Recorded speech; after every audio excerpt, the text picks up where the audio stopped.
here today with my last layout using the Maggie Holmes Flourish. Well, I promise you it won't be my last layout, but it's my last project for my guest design spot at Memory Lane Scrapbook.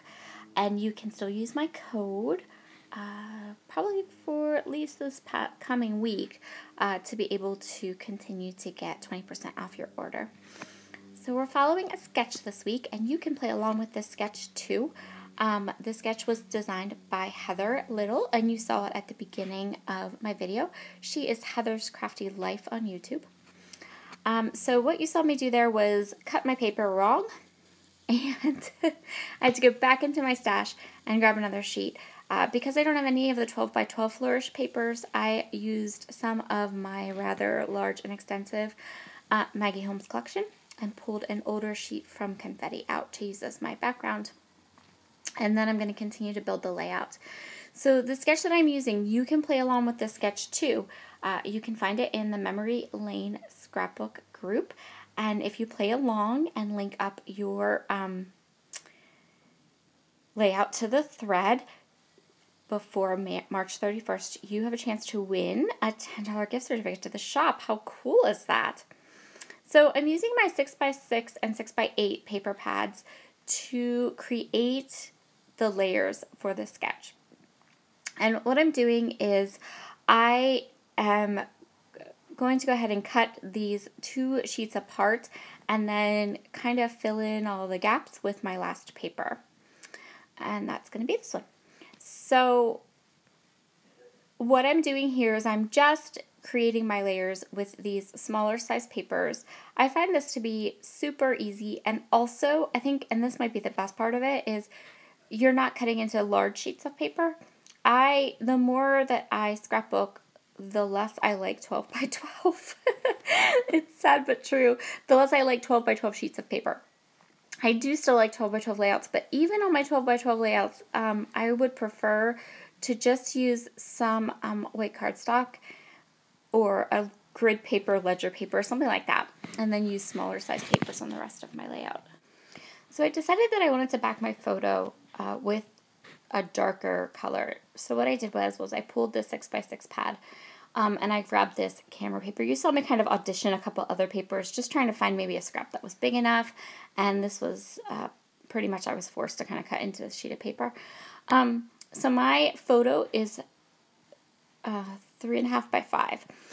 You can see on the sketch that the sketch is oriented for 12 by 12, so I just adjusted some of my photos and things to make it fit an 8.5 by 11.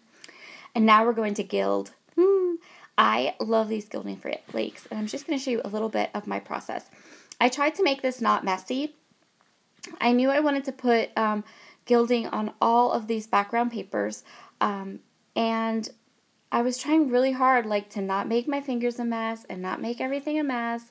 So I grabbed a palette and I grabbed my brush, and nope, I still looked like gold exploded all over my craft room. Yeah, it really wasn't, So no matter how you do this, it's going to be messy, but it's not hard to clean up, if that makes sense. So it's not going to destroy your brushes. It's easy to clean up. A vacuum cleaner will suck all this lovely gilding flakes up if you happen to drop a bunch on the floor like I did. So yeah, it's okay. I'm going to be using a lot more of this. I love the look it gives. I love the texture. I love it just gives you this amazing kind of a texture and a sheen that is different than any other product in scrapbooking. I've used a lot of products in scrapbooking. I've never had anything do quite what these gilding flakes do. And it's really, really cool. So now I have gilded and put some gold on all of my layers.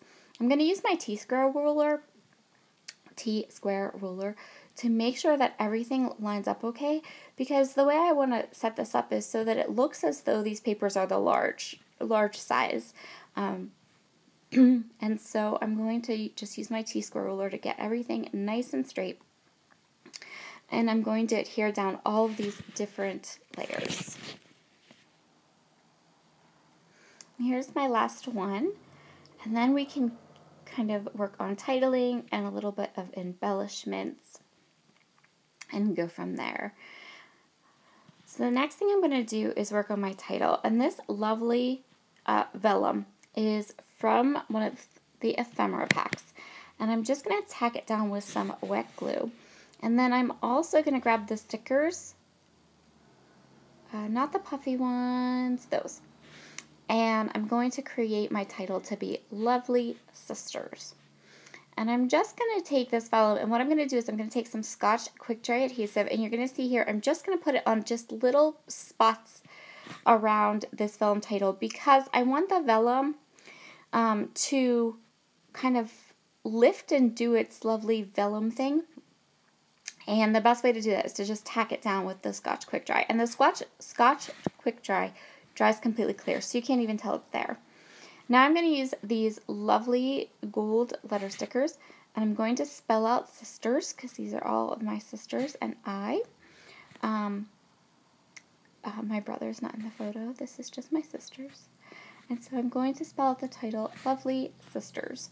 And then I want to add just a little bit of flowers and a little bit of embellishment around the title, only because I know from my sketch that I'm going to be doing a ton of florals underneath my photo. And so I don't want that to be like the only place there are flowers on the entire layout. So I'm just going to add a little bit of these stickers up and kind of weave it in and out and around my photo, and some of these little leaves. And then I think I grabbed 2 foiled hearts from the sticker sheet too, and pop them up as well. So just a little bit around the title, and then I'm going to go to the bottom and I'm going to go through and fidget with all of the flowers.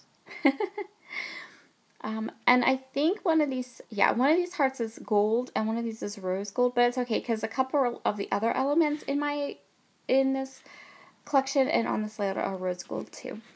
So I remembered that the sketch called for some splatters, and I had forgotten to put them on when I probably should have.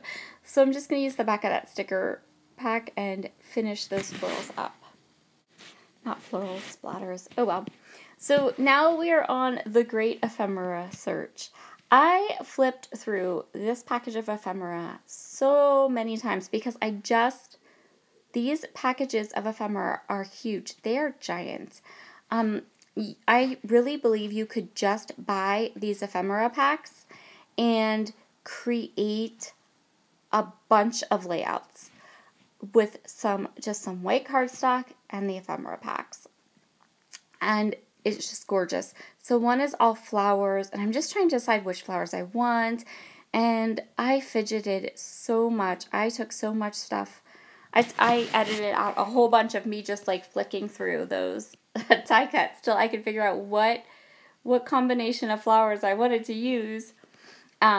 So I finally decided on these, but I'm going to cut this one in half so it can tuck up underneath just a little bit better.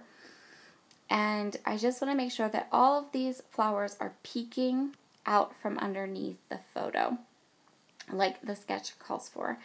And then I'm going to go ahead and tuck them under. So I took a pretty literal kind of interpretation of this particular sketch, really. And so I hope you like it.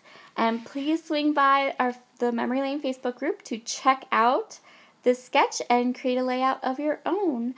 Have a fabulous day, and I will see you again soon. Bye.